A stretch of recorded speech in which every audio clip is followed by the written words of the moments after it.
আসসালামু আলাইকুম এভরিওয়ান। আজকে আমি সেই রাসবেরি পুডিংয়ের রেসিপিটা শেয়ার করতে চাচ্ছি। তো রাসবেরি পুডিংয়ের জন্য আমি নিয়েছি আধা কাপ সাবুদানা আর 2 টিন হলো আপনার কোকোনাট মিল্ক। এই 2 টিনের মধ্যে আছে 400 মিলি।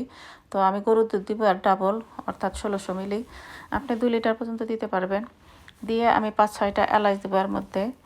দিয়ে কিন্তু প্রথমে একটু ঘন ঘন নাড়বেন যাতে সাবুদানা গোটা ধরে না যায়। তো প্রথমে তো হিটের মধ্যে যে কোনো জিনিস দিলে একটু নাড়তে হয় ঘন ঘন, তা না হলে গোটা ধরে যাবে। তো তারপরে আমি কিন্তু এর মধ্যে 5-6টা এলাচ দিয়ে দিব। এলাচ দেওয়ার পরে আমি সুগার দিব। সব কিছু আসলে একসাথে দিয়ে আমি তুলে দিচ্ছি, তখন আরও বেশি মজা হয়। আমি আসলে প্রথমে যে সিদ্ধ করব আবার দিব এরকম করি না। তো একসাথে দিলে একটু টাইম বেশি লাগে কুক করতে, কিন্তু এটা মজা হয় বেশি। তো দেখেন আমি কিন্তু সুগার দিয়ে দিচ্ছি 3/4 কাপ, অর্থাৎ একটা কাপের 4/3 ভাগ।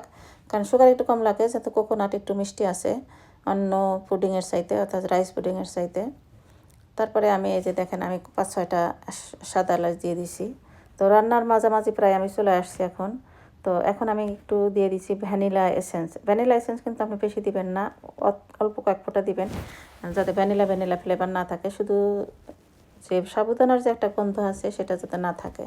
তো এটার জন্য আমি যে টপিং নিয়েছি সেটা হলো রাসবেরি, যেহেতু রাসবেরি পুডিং। তো রাসবেরি কিন্তু আমি 150 গ্রাম নিব। এটা 300 গ্রামের একটা প্যাকেট, আমি কিন্তু এর অর্ধেক নিব। অর্ধেক নিয়ে এটা আমি ধুয়ে আমি পরিষ্কার করে নিচ্ছি। এদিকে আমার এটা পুডিংটা হয়ে যাচ্ছে। তো পুডিংটা হয়ে গেলে আমি কিন্তু একটা বোলের মধ্যে দিয়ে ঠান্ডা করব। ঠান্ডা 2 ঘন্টা মিনিমাম ঠান্ডা করার পরে তখন আমি টপিংটা দিব, কারণ গরমের মধ্যে দিলে কিন্তু টপিংটা মিক্সড হয়ে যাবে। প্রথমে একটা মনে করেন লেয়ার যখন ভাব আসে একটু ঠান্ডা হয়, মানে অত একবারে পুরো ঠান্ডা করার দরকার নাই, যদি ঠান্ডা করতে পারেন কোনো অসুবিধা নাই। তো আমি মোটামুটি ঠান্ডা হলে তখন দিয়ে দিব, দিয়ে তখন ফ্রিজে রাখবো। তো এই যে দেখেন রাসবেরির ইয়েটা আমি রেডি করতেছি। এটা আমি ধুয়ে নিয়েছি। এখন এটা একটু স্পুন দিয়ে আমি ম্যাশ করে নিয়েছি। তখন আমি 2 টেবিল চামচ আপনার হানি দিয়ে দিলাম। হানি দিয়ে, এটা অবশ্যই হানি ব্যবহার করবেন।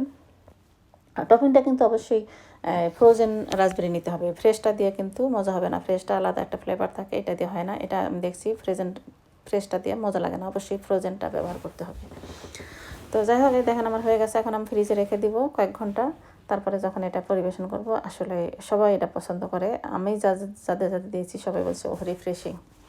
তো যাই হোক, আপনি যদি মনে করেন বেশি টপিং পছন্দ না করেন, একটু কমাই দিতে পারেন, অসুবিধা নাই। তো এইটা যদি রাসবেরি না থাকে, বিকল্প টপিংও ব্যবহার করতে পারেন। যেমন এখন ম্যাঙ্গোর সিজন, অনেক আমাদের বাংলাদেশে যেমন ম্যাঙ্গো অ্যাভেলেবল, ম্যাঙ্গো ব্যবহার করতে পারবেন। বা যদি স্ট্রবেরি মনে করেন, সেই ক্ষেত্রে স্ট্রবেরি একটু জাল করে নিতে হয়, কারণ স্ট্রবেরিটা কিন্তু কাঁচা এভাবে হয় না রাসবেরির মতো। তো যাই হোক, আমি কিন্তু দেখেন আমার হয়ে গেছে। থ্যাংক ইউ ফর ওয়াচিং, এবং আশা করি আপনারা ট্রাই করবেন, ট্রাই করে আমাকে জানাবেন। যদি ভালো লাগে থাকে তাহলে আমাকে একটু ফলো বা লাইক দিয়ে কাছে থাকবেন। আর ভালো না লাগলেও দেখতে থাকেন, আমার কোনো অসুবিধা নাই। Thank you for watching.